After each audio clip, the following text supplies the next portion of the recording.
Hello folks, thanks again for joining me. I was thinking about what to do for this week's video. I've been playing with this guitar a lot this week, and I just thought, I wonder how many usable sounds I get out of my guitar, out of this guitar, without touching the amp and just using my volume and tone pots and my toggle switch. So here goes. Here's what I think is 5 very different, very usable sounds out of the one guitar without having anything on the floor and without touching the amp. First of all, here's a wee clip of the amp. So I won't be touching those settings at all throughout all 5 little mini clips. Let's go for my first tone, which is my favourite, I think. I'm going to go for my blues crunch tone. So I've got the bridge pickup. I've got the volume pot wound up into number 7 to give me lots of extra boost if I need it. But so number 7 there, and down at like 3.5 on the tone to give a nice wee sort of bluesy crunch. So check this out.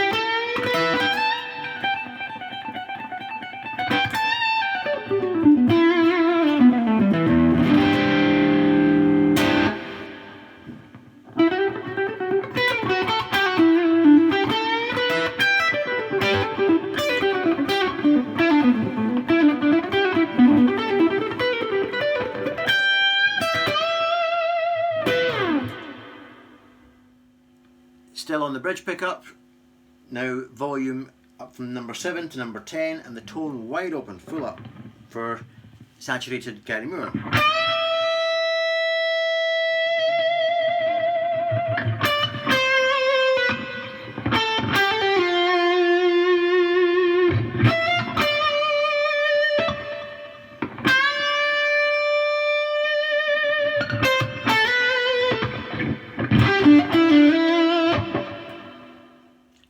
To the neck pickup for some creamy Carlos Santana. Volume knob is at 8 out of 10, tones at 3 out of 10.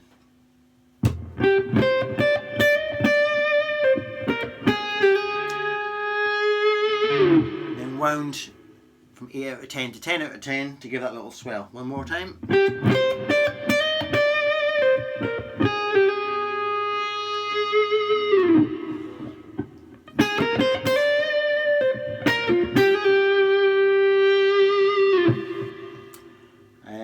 Then wound right down, still with the neck pickup, wound right down to number 3, and maybe tone 5 out of 10 for some lovely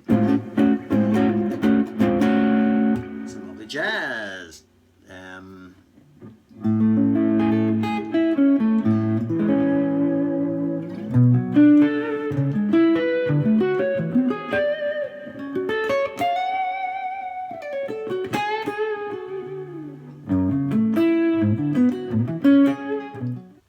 Back to the bridge pickup, but volume wound right down to almost 3, so hardly on at all, and the tone wound up to about 7.5 for some country twang.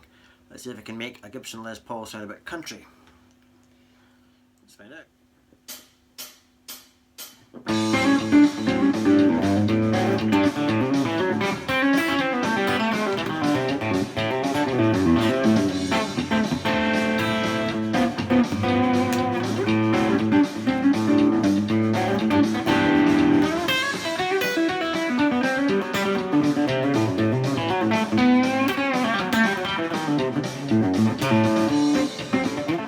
Right, I had to cut that short a little bit because I was struggling to get the notes out of the Les Paul, not to do with the tones, just struggling to play it. It's not nearly as suitable as the Telecaster for that kind of running around the neck kind of stuff. But anyway, oh, and by the way, massive tone tip, you noticed I was dragging my hand back and picking near the bridge for some of that twang, which you don't get so much there. So whenever I'm looking for a bite in anything, not just country, I tend to drag my hand back down to the bridge area to bring back a little bit of twang in country. So amazing to think that that tone there, that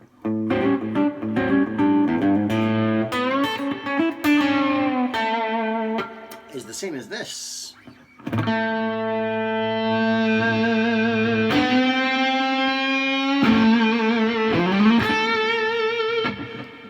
So all within the one guitar, not touch. I've got no pedals on the floor. I never do have any pedals on the floor.